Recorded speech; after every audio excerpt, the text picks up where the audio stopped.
Muy buenas tardes. Seguimos leyendo Inteligencia Espiritual en los Niños de Francesc Torralba. Estamos en el apartado número 5, cuyo título es Espiritualidad, Creencias y Valores, de la página 64 a la 78. Con frecuencia la espiritualidad se ha entendido erróneamente como una dimensión que se puede añadir, sin más, a otros aspectos de la experiencia y a las actividades de la vida, y no como lo que es en verdad, una fuerza integral y constitutiva de la vida entera. Se deslinda de los valores estéticos y éticos, pero también de los estilos de vida, de trabajo y de la dinámica relacional del ser humano.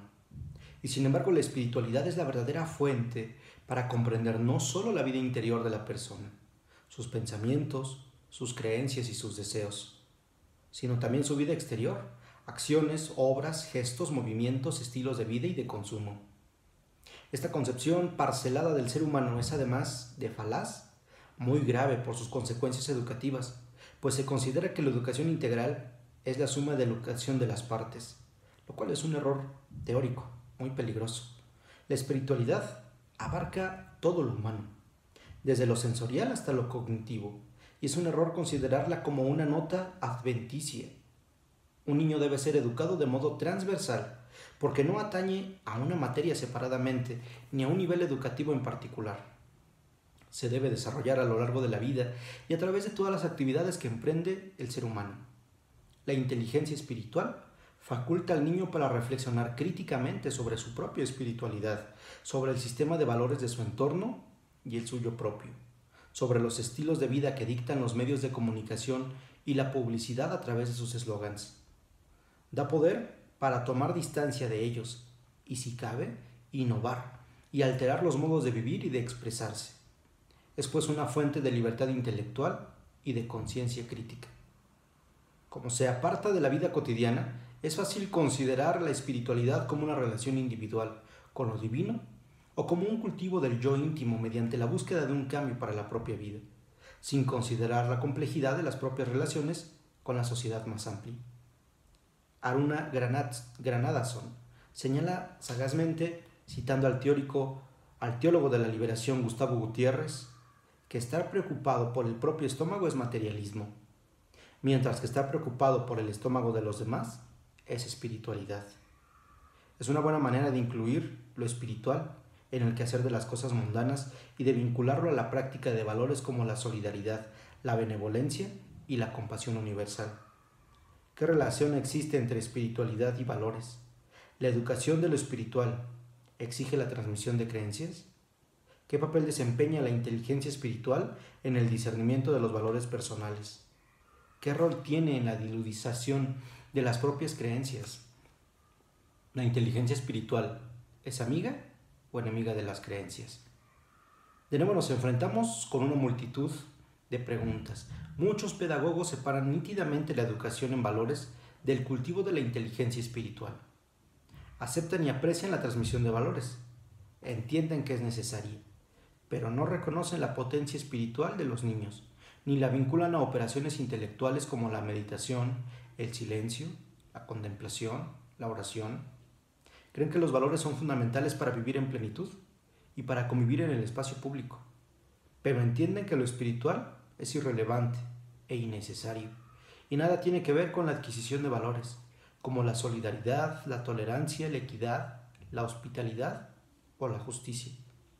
Otros especialistas, en cambio, consideran que la transmisión de valores solo es realmente efectiva si se estimula la inteligencia espiritual del niño, si éste es capaz de tomar distancia de los estímulos externos, de valorar, de plantearse fines por sí mismo y de elaborar ideales de vida.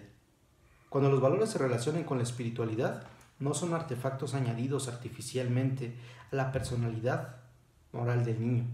Son expresiones que emanan de su ser espiritual, de su dilucidación, del ejercicio reflexivo de su inteligencia espiritual. El debate, también en este punto, es peliagudo, porque existen muchos flancos abiertos. Algunos especialistas separan nítidamente la espiritualidad del mundo de las creencias. Muchas personas afirman ser espirituales, pero no tener creencias religiosas. Otras, en cambio, afirman tener creencias, pero no se perciben a sí mismos como seres dotados de espiritualidad, ni desarrollan prácticas ni ejercicios espirituales. Para ciertos especialistas, las creencias son entidades superadas con la edad de la ciencia y de la tecnología, y las ubican en una fase anterior del desarrollo de la humanidad, en la etapa precientífica. La relación entre espiritualidad, valores y creencias está impregnada, como se puede ver, de cierta complejidad.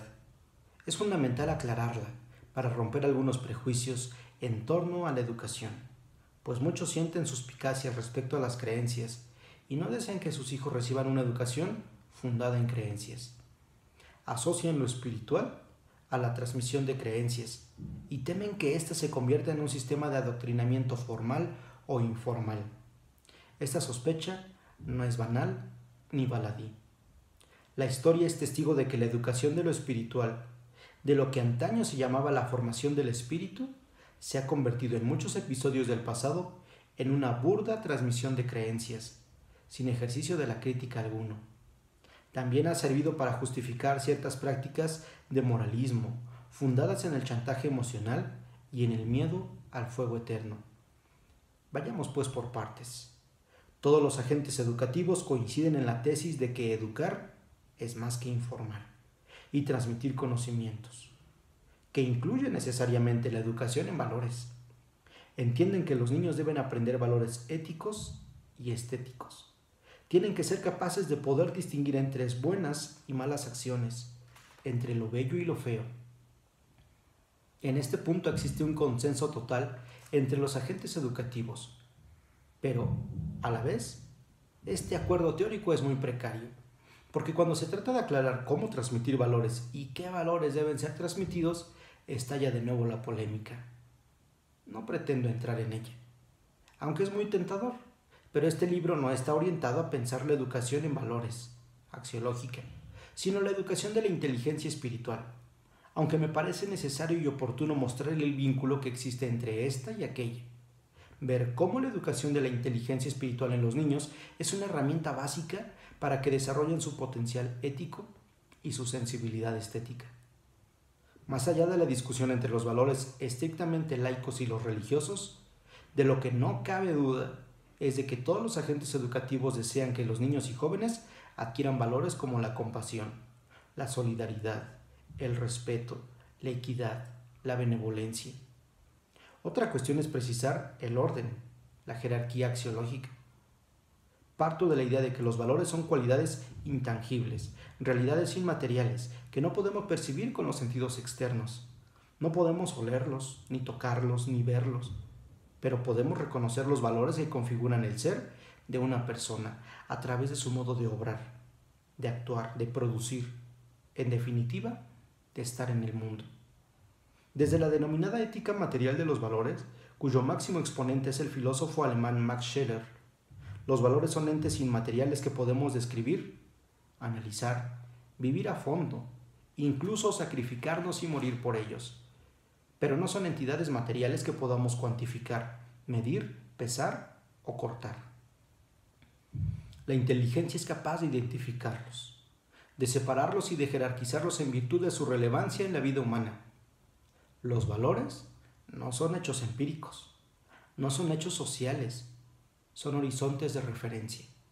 Un valor no es algo que se posea, es algo que se aspira a vivir. Como la línea del horizonte jamás se alcanza, nunca se agarra con la mano, pero uno puede navegar hacia ella, aproximarse asintomáticamente hacia ella. Los valores no se agotan, no se gastan. Lo que se gasta y se agota son las personas, pero no los valores que tratan de vivir. El acercamiento a un valor es gradual y siempre es posible vivirlo con más intensidad y profundidad. Un valor se puede definir como un horizonte de referencia, pero también como una fuerza motriz, como aquel motor que propulsa a la persona a vivir de un determinado modo, a realizar ciertas actividades, a moverse en una dirección concreta. El valor no es la necesidad. Uno puede obrar por estricta necesidad, porque tiene hambre, porque siente frío o calor, porque necesita el calor humano y vivir su vida con sentido. Existen distintos tipos de necesidad, pero la necesidad jamás es un acto libre. ni una manifestación de la voluntad humana. Es una imposición, una fatalidad, la expresión de una carencia fundamental. La necesidad, como se sabe, puede experimentarse con grados de intensidad muy diferentes, pero no es un horizonte de referencia, ni un ideal, ni un objetivo, ni un modelo libre y responsablemente elegido por la persona. Los valores, como las necesidades, mueven a las personas. Como dice Max Scheler, uno puede auscultar la llamada de los valores en su conciencia y vivir conforme a ellos, incluso poniendo en riesgo su salud y su vida. Las personas somos capaces de desafiar nuestras necesidades por coherencia con los propios valores. La historia de la humanidad y de la vida cotidiana está transida de ejemplos donde las necesidades se ponen entre paréntesis por fidelidad a ciertos valores. Pero la escucha de los valores solo tiene lugar si uno es capaz de adentrarse en su ser, de practicar asiduamente el silencio, de ponderar los distintos valores, de tomar distancia de los demás y de actuar con responsabilidad, con sentido de transparencia a su ser más íntimo. Todas estas operaciones son prácticas de orden espiritual absolutamente necesarias para ser verdaderamente autónomo y singular en el mundo. Los valores son, tal como se ha dicho, horizontes de referencia, son la fuerza motriz, pero también son lo que hace valioso el tiempo vivido. Los seres humanos distinguimos entre realidades más valiosas que otras, somos capaces de jerarquizar y de separar, y entendemos que no todo vale lo mismo. No todos llegamos a las mismas conclusiones cuando realizamos esta labor de priorizar, pero tenemos capacidad de aducir razones para separar y jerarquizar. El valor es una atribución de calidad que hacemos a un ser o a una actividad porque observamos que en sí misma es noble, aporta riqueza, es significativa. Esta cualidad la aplicamos a un libro, pero también a una organización o a una conversación. Al decir que ésta tiene valor, que es valiosa, estamos reconociendo que a través de ella hemos aprendido, que hemos descubierto cosas que antes desconocíamos, que ha sido fecunda y sugerente.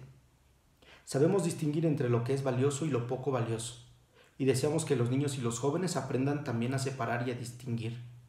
Una educación integral debe ayudar a los niños y jóvenes a valorar los actos, a jerarquizar y distinguir. Esta operación exige capacidad para contemplar la realidad, para meditar lo vivido, para observar atentamente lo que acaece, el orden de las cosas, para reflexionar en silencio sobre lo que aporta cada ser al mundo. Los niños son capaces de hacerlo desde edades muy tempranas y debemos ayudarlos a ejercitarse en ello, para que puedan ser los verdaderos soberanos de su vida y decidir en virtud de estas valoraciones. Con el tiempo sus valores se transforman y ganan en espesor y complejidad. Aprenden a matizar y a distinguir, a cuestionar los criterios que están en el imaginario colectivo. En definitiva, maduran éticamente, porque maduran espiritualmente. Tal como vimos en inteligencia espiritual, el relativismo es una expresión de la atrofia de la inteligencia espiritual. Cuando una persona llega a la conclusión de que todo tiene el mismo valor, que todo es idénticamente valioso, significa que es incapaz de darse cuenta de que existen realidades distintas, que existen actos más valiosos que otros. Ni los seres materiales ni las entidades inmateriales, como los valores, son idénticos. No es lo mismo perdonar que vengarse, acoger a un forastero que expulsarlo, amar que odiar, cuidar que herir.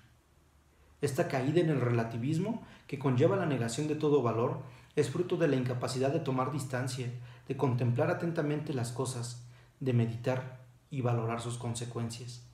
La relación entre espiritualidad y creencias también merece un breve comentario, pues resulta ingenuo pensar que un ser humano puede vivir sin ningún tipo de creencias, como escribió José Ortega y Gasset en Ideas y Creencias.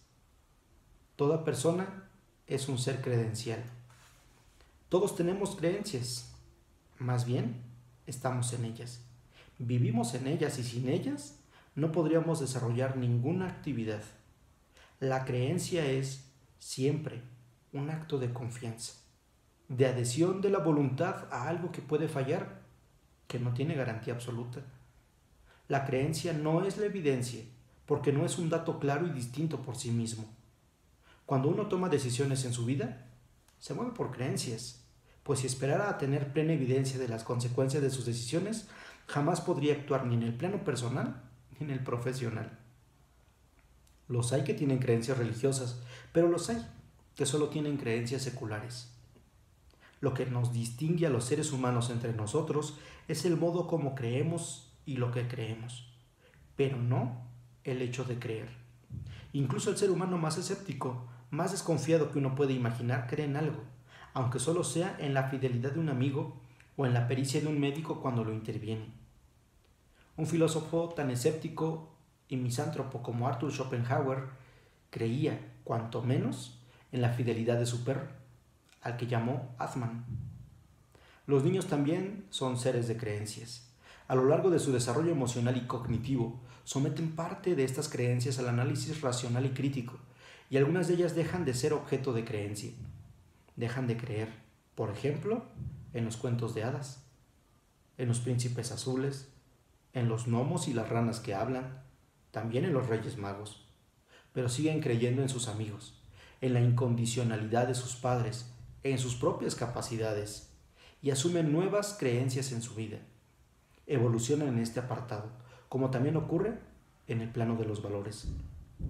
Sus prioridades, sus horizontes de referencias e ideales de vida se transforman con el tiempo y se configuran de nuevo a partir de las experiencias vividas y de un conocimiento más profundo y penetrante de uno mismo. Conocimiento que otorga el desarrollo de la inteligencia intrapersonal y espiritual. La espiritualidad, pues, no se puede desgajar sin más del cuerpo de creencias de una persona. Cuando la espiritualidad crece en complejidad, también crece en el niño su sentido de trascendencia, su conciencia y la búsqueda de sentido. Entonces indaga en el cuerpo de creencias que ha recibido, formula preguntas, busca respuestas, interroga a sus padres sobre el sentido y la razón de ser de lo que creen. Y de este modo, paulatinamente, se va configurando su propio marco de creencias, siempre provisional y dinámico. El mismo acto de educar parte de una creencia fundamental, a saber, que el niño tiene posibilidades de aprender, de mejorar, de formarse, de integrar conocimientos y valores. Si un maestro dejara de creer en ello, ¿por qué debería esforzarse en educar? Las creencias forman parte de la vida educativa, tanto en las comunidades educativas de inspiración confesional como en los ámbitos estrictamente laicos.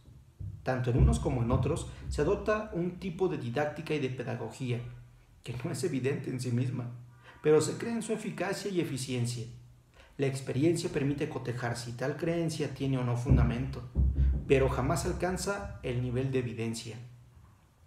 Las creencias pues están ahí, pero el ser humano, en virtud de su inteligencia espiritual, puede tomar distancia de ellas, analizarlas, valorarlas críticamente, considerar qué tipo de razones hay para mantenerlas vivas, y evidentemente también es capaz de deshacerse de aquellas que son nocivas o tóxicas para el bienestar emocional, social y físico de la persona.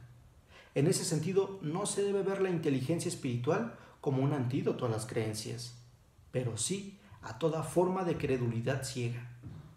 Una persona inteligente es capaz de pensar por sí misma y de tener conciencia de lo que cree. Hay creencias limitadoras que actúan como un obstáculo en el desarrollo de la persona, pero hay creencias que abren horizontes nuevos en la persona y que desarrollan todo su potencial. La ponen en un movimiento de perfeccionamiento. Es distinto, por ejemplo, vivir con la creencia de que uno no puede hacer nada, porque es incompetente en todo, que vivir con la creencia de que uno puede alcanzar sus objetivos con tesón, constancia y tenacidad. Estas dos creencias no son inocuas en el desarrollo emocional y cognitivo del niño. Tienen efectos directos en su bienestar y en su crecimiento como ser humano. Como educadores, debe preocuparnos que el niño viva instalado en la primera creencia, porque ésta limita todo su potencial. Y debemos ayudarlo a cambiar de creencia, pero ello solo es posible si la trasciende, si toma conciencia de su ser y analiza el sinsentido de la creencia limitadora. De ahí la importancia que tiene la inteligencia espiritual como órgano para dirimir la lógica y la bondad de las creencias que uno va asumiendo a lo largo de su vida. En este sentido, la educación de la inteligencia espiritual es precisamente un antídoto a toda forma de credulidad, a la aceptación ciega e irracional de las creencias recibidas. La inteligencia es, como se sabe, el instrumento que nos permite realizar buenas elecciones, decidir correctamente. Esto vale tanto para el camino afectivo como para la vida profesional, pero sería insensato no aplicarlo al ámbito de los valores y de las creencias. El niño al nacer es receptor del mundo de valores y del universo de creencias que se respira en el contexto donde desarrolla su vida. Pero aún así, no está determinado por ello. En virtud de su inteligencia espiritual, tiene capacidad para tomar conciencia de lo recibido, de los valores que han sido inculcados desde la infancia y también de las creencias que le han sido transmitidas durante los primeros años de vida. Esta toma de conciencia es básica e ineludible para llegar a una verdadera autodeterminación espiritual, condición necesaria para ser realmente autónomo en el pensar, en el obrar y en el vivir con los otros. La denominada autonomía, tan presente en el espíritu y en la letra del sistema educativo vigente en nuestro país, él escribe en España, solo es posible si el niño adquiere conciencia de su autos, el yo reflexivo, pero ello exige una cuidadosa estimulación de la inteligencia intrapersonal y espiritual, pues aquella permite el conocimiento del yo, pero ésta permite trascender, tomar conciencia de lo recibido y cuestionarse el sentido que tiene todo ello. La autonomía no solo consiste en tener las capacidades para desarrollar por uno mismo las funciones básicas de la vida, se relaciona también con el pensar, con el obrar y el valorar por uno mismo. La autonomía funcional no es la autonomía ética, ni va necesariamente unida a ella. Lo que deseamos cuando educamos es que el niño adquiera, progresivamente, la máxima autonomía personal, que pueda decidir por sí mismo, pero sin olvidar que su yo, el autos, forma parte del entramado complejo del mundo y es interdependiente con todo lo que existe en él. La educación de la inteligencia espiritual no solo permite someter a análisis los valores y las creencias recibidas, también predispone a la persona para identificar esos valores comunes, para el buen desarrollo de la esfera colectiva. Permite trascender los particularismos de cada creencia, identificar lo que une a los seres humanos. Desempeña, pues, un papel determinante en la construcción del futuro, partiendo de la pluralidad de creencias y de valores. El diálogo interreligioso e intercultural solo es posible si sus interlocutores tienen la capacidad para tomar conciencia de lo que cada uno de ellos cree individualmente, pero también para trascender el propio sistema de valores y de creencias y descubrir el sentido de lo que el otro cree y estima. Es pues un antídoto a la cerrazón dogmática, al tribalismo dogmático, a toda forma de manicaísmo y de xenofobia. Este diálogo es, en la actualidad, más necesario que nunca, dada la pluralidad existente en la sociedad y en la escuela misma donde se desarrollan y crecen los niños. Este movimiento hacia el otro es absolutamente necesario para alcanzar la solidaridad y la comunión espiritual entre los distintos seres humanos, y ello no exige la supresión de las propias creencias o la negación del propio sistema de valores. Trascender no es negar, es ir más allá, elevarse a un plano superior, cruzar un límite, sin menoscabo de lo que uno cree y valora individualmente, sin tener que renunciar a la tierra natal. A nadie se le escapa que vivimos en un mundo donde la solidaridad espiritual entre personas de diferentes credos es más necesaria que nunca. Ahora que el sistema mundial requiere y alienta espiritualidades individualistas que apartan a las personas del compromiso por la transformación activa de un mundo que valora la propiedad y las posesiones más que la vida. Sostener la solidaridad espiritual no consiste simplemente en mantener una relación vertical con lo divino a través de una ferviente oración y meditación, sino en participar en las luchas políticas internacionales para pacificar el mundo y liberarlo del mal. Esta tarea no es ajena a la vida educativa. Los agentes educativos están plenamente implicados en crear las condiciones que permitan que esta solidaridad espiritual, fundamento de la solidaridad social, se pueda edificar en el futuro. Estamos leyendo Inteligencia Espiritual en los Niños de Francesc Torralba. Este fue el apartado 5, Espiritualidad, Creencias y Valores. nos damos cuenta cómo nuestra espiritualidad atraviesa todos los ámbitos de nuestra vida. Por ello es tan importante que aprendamos a conocernos, a conocer y valorar al otro, como lo hiciste Francés Torralba, desde nuestra tierra natal, valorar la tierra de los otros. Muchas gracias.